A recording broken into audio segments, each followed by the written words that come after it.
bukan urusan ideologi. Kalau urusan fikih kan ada yang bilang halal, ada yang bilang haram, ada yang bilang sah, ada yang bilang tidak. Itu selagi orang yang mengatakan itu ulama yang berkepentingan, kita hargai dan kita hormati ulama.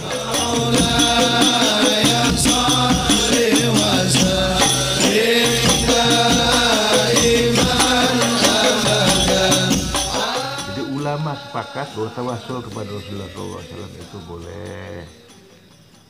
Lah, kemudian pertanyaan yang kedua,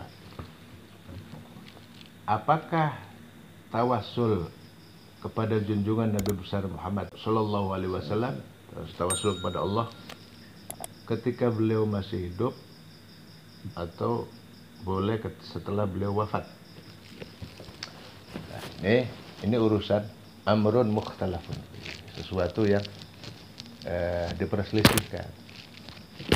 99% ulama atau jumhurul ulama, mayoritas ulama mengatakan meskipun setelah Rasulullah SAW wafat tetap boleh.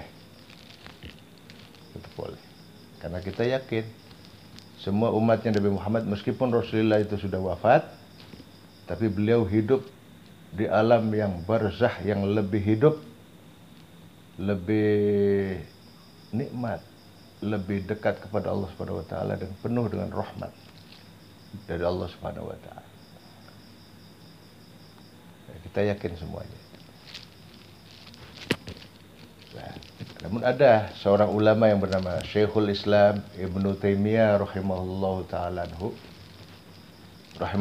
taala dalam sebuah kitabnya risalah tentang tawassul itu, beliau mengatakan tidak diperkenankan setelah Rasulullah wafat, sebab nas-nas dalilnya beliau tidak menemukannya.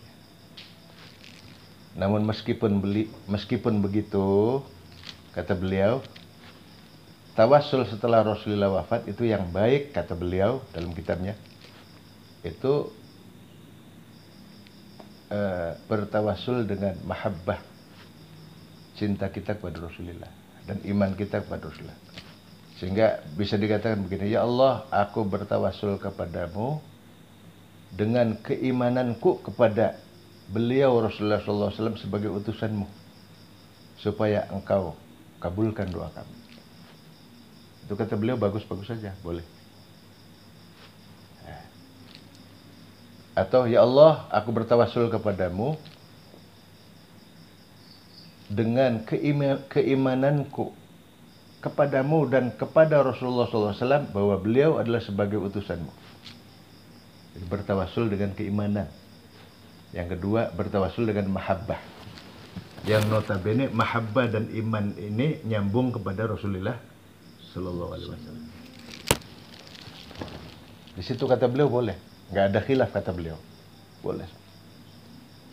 Itu memang asalnya dari sebuah hadis yang sahih riwayatnya Imam Ahmad bin Hanbal, riwayatnya Imam Ibnu Majah, juga riwayat a'immatul hadis yang lain.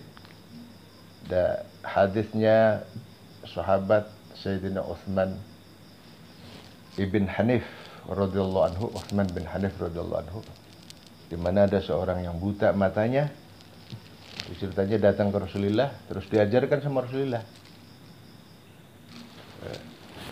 cara bertawassul, doanya itu. Kata Rasulullah, kamu mau sembuh apa enggak? Kalau mau sembuh ada doanya dan katakan doa. Kalau enggak ya ada doa. Enggak apa-apa, sabar. Allahumma inna natawassul ilaika binabiyyika nabiyyir rahmah. Ya Muhammad ya Rasulullah, inni atawajjahu bika ila Allah taala. Gede, terusnya kan begitu tawassul. Inna natawassul ilaika binabiyyika nabiyyir rahmah. Dan kejadiannya sebut ada dalam redaksi hadis lain, setelah Rasulullah wafat ada orang buta datang. Itu kata Utsman bin Hanif, Sayyidina Utsman bin Hanifnya begitu, diajarkan Rasulullah begitu, tawassul. Sehingga jumhurul ulama mengambil dari hadis itu bahwa tawassul kepada junjungan Nabi besar Muhammad Sallallahu Alaihi Wasallam itu boleh. berdasarkan hadis yang sahih itu tadi. Alasannya Syekhul Islam Ibnu Taimiyah begini. Sayyidina Umar Ibn Al-Khattab radhiyallahu anhu ketika istisqa, minta turunnya hujan, itu beliau bertawassul dengan pamannya Nabi, yaitu Al-Abbas bin Abdul Muttalib. Beliau di sampingnya, Allahumma inni atau inna natawassalu ilaika bi ammi nabiyyika hadza. Ya Allah, aku bertawassul kepadamu dengan paman nabimu ini. Turunkan hujan ya Allah. Dan hujan turun. Itu kata beliau, kenapa beliau enggak tawassul dengan Rasulullah? Karena Rasulullah sudah meninggal. Kalau Sayyidina Al-Abbas bin Abdul Muttalib masih hidup. Sementara ulama yang lain menjawab begini. Sebetulnya tawassul dengan paman Rasulullah SAW itu hakikatnya adalah tawassul dengan baginda Nabi besar Muhammad SAW. Dengan kemuliaan baginda Nabi besar, sehingga beliau ikut mulia. Pamannya Rasulullah ikut mulia, ke bawah mulia oleh junjungan Nabi besar Muhammad SAW. Jadi hakikatnya surahnya, bentuknya itu tawassul dengan pamannya yang masih hidup, tapi hakikatnya seperti itu kan, tawassul dengan baginda Nabi besar Muhammad SAW secara tidak langsung. Itu begitu Mas Kuat. Terus kata para ulama, Mas Haji begini jawabannya. Kalau kita bertawassul dengan amal soleh, amal ibadah, yang notabene amal ibadah sendiri itu adalah makhluk. Amal ibadah itu makhluk. Saja boleh, apalagi kita bertawassul dengan zat baginda Nabi besar Muhammad SAW yang mulia, itu lebih boleh lagi. Sedangkan umat ini sudah sepakat, baik dari kalangan ulama maupun orang awam sepakat bahwa Rasulullah SAW adalah makhluk Allah yang paling mulia.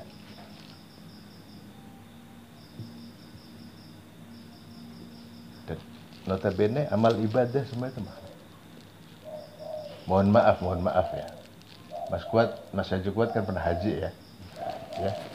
Mas Haji Kuat mungkin di sana penuh dengan tawassul itu. Amal ibadah haji itu ada sa'i dari Safa ke Marwah. Yang notabene Safa Marwah itu makhluk. Safa dan Marwah, kenapa harus ada sa'i? Karena itu perintah Allah. Tawaf mengitari apa itu, Mas? Ka'bah. Itu kan sarana supaya Allah ridho kepada kita dan kita diampuni oleh Allah SWT, mengitari Ka'bah itu.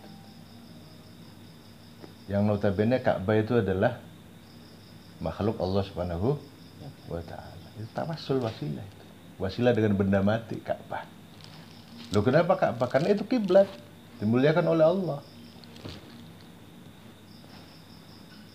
Lah wajar dong kalau kita berdoa kepada Allah, kita bertawassul kepada Allah dengan Nabi Muhammad. Maksudnya apa? Bisa jadi maksudnya karena kita cinta kepada Rasulullah. Yang dimana Rasulullah adalah orang yang dicintai oleh Allah Subhanahu wa ta'ala. Bisa jadi kita bertawassul dengan keimanan kita kepada baginda. Saya percaya baginda Nabi besar itu adalah sebagai utusan Allah. Khairul Anbiya, Nabi yang terbaik. Saya iman.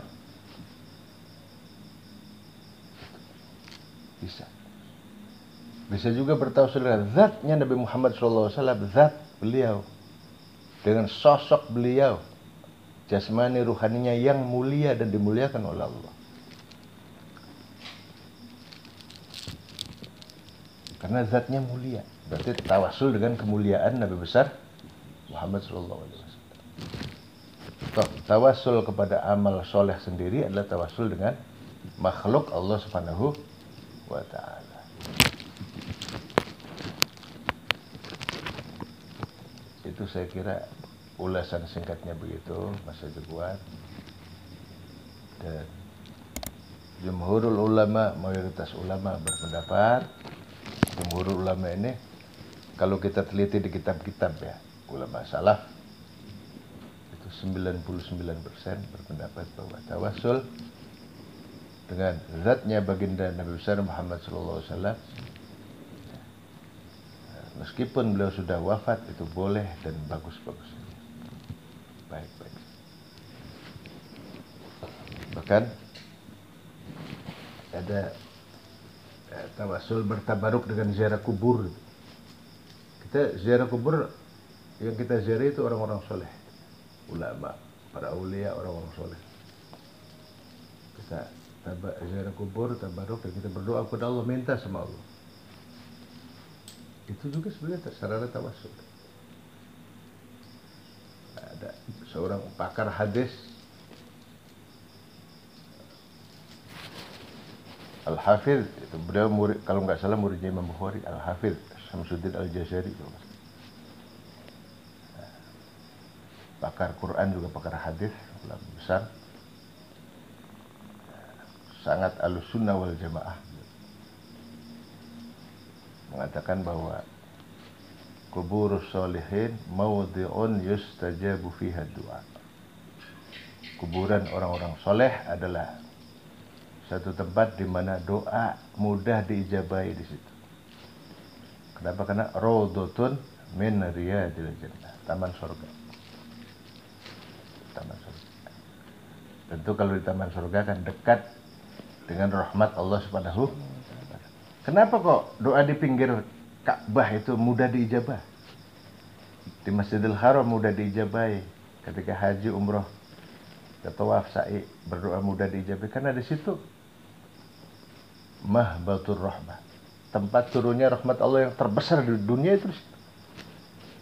Penuh dengan rahmat. Begitu juga kuburannya orang-orang soleh, penuh dengan rahmat Allah. Raudhatun min riyadil jannah. Maka pantaslah kalau beliau mengatakan begitu tadi. Kuburus sholihin mawdi'un yustajabu fiha du'a. Kuburan orang-orang soleh adalah tempat di mana doa mudah diijabahi oleh Allah SWT. Itu juga tawasul, bagian dari wasilah. Kita baca Quran kalamullah, itu wasilah untuk menggapai itu. Kita sholat, wasilah. Amal-amal soleh adalah semua wasilah. Yang notabene amal soleh sendiri itulah makhluk Allah Subhanahu wa ta'ala. Tapi tentu nggak boleh membuat wasilah yang tidak diperkenankan. Wasilah yang diperkenalkan oleh syariat. Dan tentu tadi sudah saya katakan bahwa urusan tawasul itu sebenarnya urusan fikih, bukan urusan akidah. Lepas boleh apa enggak, begitu saja. Enggak ada jurusan-jurusan syirik-syirik-syirikan itu. Istilah-istilah ulama dulu, ulama salaf, sahabat, tabi'in, dan semuanya enggak ada yang mempermasalahkan urusan tawasul. Karena itu urusan fikih. Saya kira itu aja Mas Haji Kuat apa yang bisa saya sampaikan. Terima kasih kunjungannya Mas Kuat. Mudah-mudahan sukses selalu. Hari Rabu mau terbang lagi ke Palembang ya. Mas Kuat mudah-mudahan selamat di jalan. Nanti kita jumpa lagi dan mari kita nanti jalan-jalan di tempat-tempat wisata religi, insyaallah. Yang ada di Cirebon dan sekitar. Begitu para pemirsa, terima kasih atas perhatiannya dan mohon maaf bila ada kesalahan. Wallahul muwaffiq ila aqwamit thoriq. Wassalamualaikum.